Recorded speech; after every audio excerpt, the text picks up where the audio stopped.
ଆଜି ବିଶେଷ କିଛି ଖାଇବା ହେଇନି, ମାନେ ଆଇଟମ୍ ଖାଇବା ହେଇଛି, ହେଇନି କି ଖାଇବା ହେଇଛି, ଯାହା ହେବା କଥା ହେଇଛି, କିନ୍ତୁ ଆଜି ବିଶେଷ ଆଇଟମ୍ କ'ଣ କି ସବୁବେଳେ ତ ହେଉଛି ଯାହା ଯେମିତି ଖାଇବା କଥା। ମୁଁ ତ ଯାହା ଖାଇଲି ଆପଣମାନଙ୍କୁ ସେୟାର କଲି, ଯାହା ଖାଉଛି ସେଥିରେ ଆପଣମାନଙ୍କୁ ଦେଖାଉଛି, ଆପଣମାନେ ଦେଖୁଛନ୍ତି, ମୋତେ ବି ଖୁସି ଲାଗୁଛି।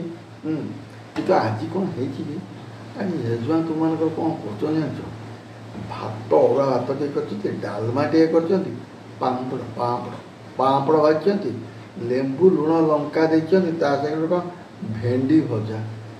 ଭେଣ୍ଡି ଭଜା କ'ଣ ଏଇଟା କେମିତି କ'ଣ ଇଏ କ'ଣ ଏମିତି ଦେଖାଯାଉଛି? ଏଇଟା କି ଭଜା? ସୁଖା ଭେଣ୍ଡି ଭଜା। ସୁଖା ଭେଣ୍ଡି ଭଜା ଶୁଖେଇକି କରୁଛ ନା କ'ଣ? ନା ଶୁଖେଇକି ନୁହଁ, ମାନେ ତା ଦେହରେ ପିଆଜ ରସୁଣ ପଡ଼ିନି, ମସଲା ଯାହା ପଡ଼ିକି କରିଦେଇଛି ସୁଖା ଟିକେ ଭେଣ୍ଡି ଭଜା। ଆଉ ସୁଖା ମସଲା କ'ଣ ପଡ଼ିଲା?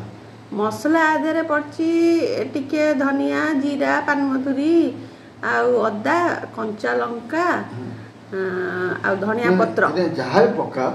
ଏଇ ଯେଉଁ ଷ୍ଟାଇଲର ଯେଉଁ ଭେଣ୍ଡି ଭଜାଟା କରୁଛ, ଏଇଟା ତ ଗରମ ଗରମ ହେଇଥିବ, ଗରମ ଗରମ ପରଟା ସାଙ୍ଗରେ ମୋତେ ଭଲ ଲାଗିବ। କରିଦେଇଛି ଗୋଟେ ଟେଷ୍ଟ ଟ୍ରାଏଲ କରିଛି ତ, ସେଇଟା ଆକ୍ଚୁଆଲି ପରଟା ସାଙ୍ଗରେ ଭଲ ଲାଗିବ ନା?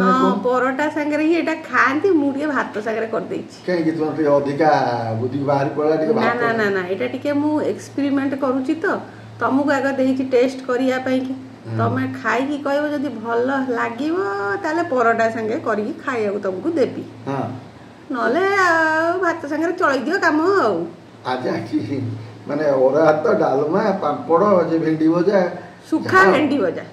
ସୁଖା ଭେଣ୍ଡି ଭଜା ଏଇଟା କୁହାଯାଏ ଭେଣ୍ଡି ଭଜା ତ ଭେଣ୍ଡି ସୁଖା ଭେଣ୍ଡି ଭଜା, ମାନେ ଏଇଟା ଓଦା ହବନି, ପୁରା ଶୁଖିଲା ତେଲ ପଡ଼ିଥିବ ଟି?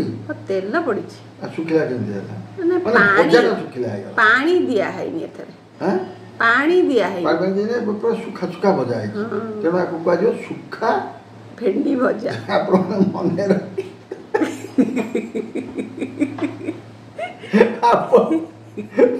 ରଖିଥାନ୍ତୁ, ସୁଖା ଭେଣ୍ଡି ଭଜା।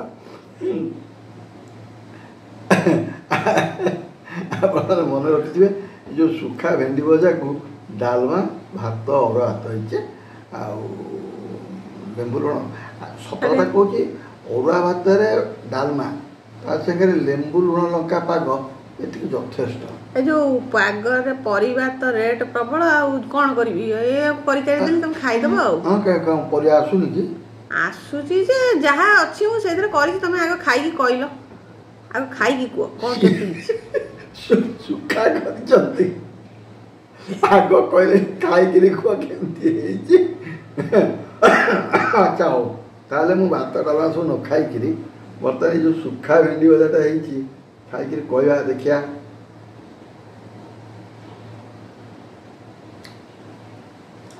ଭଲ ତ, ବହୁତ ବଢ଼ିଆ ଲାଗୁଛି, କିନ୍ତୁ ଏଇଟା କଷି ଭେଣ୍ଡି ହେଇଥିବା ଦରକାର। ଏକରେ କଷି ଭେଣ୍ଡି ହେଇଥିବା ଦରକାର, 2 ଗରମ ହେଇଥିବା ଦରକାର, 3 ପରଟା ସାଙ୍ଗରେ ଖାଇବା ଉଚିତ ଦରକାର। ତମେ ତ ସବୁ ପୁରା କହିଦେଲ, ପୁରା ପରଫେକ୍ଟ କଥା।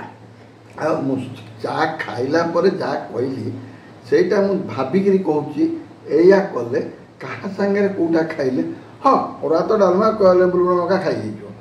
ଏଇ ଯେଉଁ ଭଜାଟି ଦେଇଛନ୍ତି, ଏଇଟା ଆକ୍ଚୁଆଲି ଗରମ ଗରମ ହେଇଥିବ, କଷି ଭେଣ୍ଡି ହେଇଥିବ, ଏବଂ ପରଟା ଗରମ ଗରମ ହେଇଥିବ, ଖାଇବ ସତରେ ଭଲ ଲାଗିବ। ତେଣୁ ମୁଁ ଆଉ ଥରେ ଟିକେ ଖାଇ ଦେଖେ, ଟିକେ ଖାଇଦେଇ କ'ଣ ଭଲ ହେଇଛି କହିଦେଲେ ହେବ?